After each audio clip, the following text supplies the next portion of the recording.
In this tech update, we're looking at updating Adobe files, such as Flash, Player, and Adobe Reader. So what we need to first do is we need to go to the internet. So I'm using Safari, doesn't matter what you're using. Just go to adobe.com. When you're at adobe.com, look at the bottom right hand corner, and we're going to go ahead and do Flash Player. Just click on it.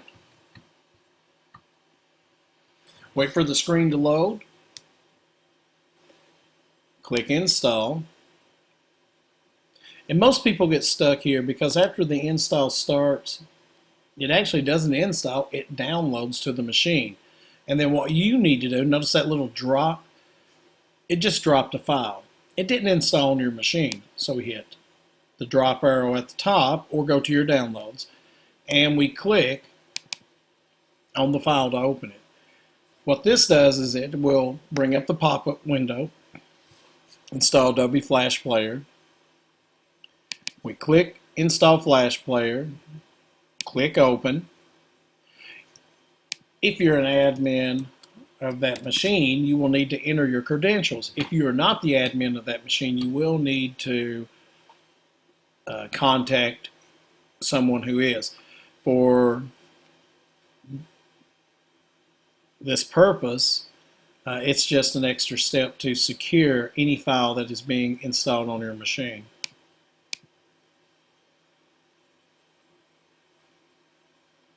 We wait for the download to occur. What's going to happen is it's going to say that Flash cannot finish the install with Safari being open. This is probably the same thing. It may be Firefox or whatever you have installed, but you'll have to go ahead and close those programs out. Notice here I have System Preferences and Firefox, so I need to go ahead and quit Safari, keyword. I need to go ahead and get Firefox, go ahead and quit Firefox. And I think I saw System Preferences. That was another one that I had open. I need to go ahead and quit that. Once I've quit all those, let's go ahead and hit retry. It'll go ahead and finish installing the file for us. Once the file's done, you completely downloaded and installed Flash onto your machine. Hit finish. It'll reopen back up.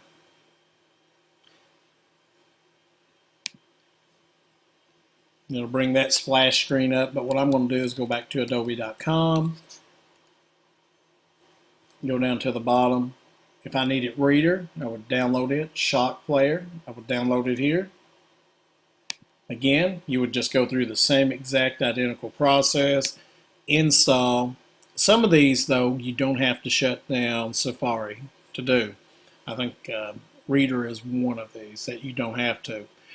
You wait, and notice there was that little drop that went down. Notice it's in my downloads, or if I hit the arrow, which shows me my downloads, Adobe Reader's up here. I will go ahead. It checks to make sure the download is correct. I click the install file, click open.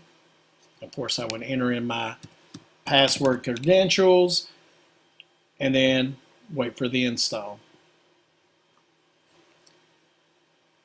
Adobe Reader is configured to install updates. Next, and just go ahead and download.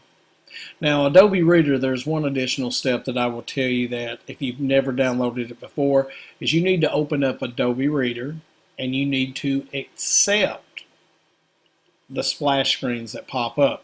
Because if you don't, Adobe will not work correctly. And that's one of the issues that I've seen in some of the issues that I've dealt with teachers and staff members, is that they've downloaded it, they've installed it, but they never opened up Adobe Reader. So first do that before you actually do any types of forms. And with that, we'll go ahead, and you can do the others, but we'll go ahead with this little quick intro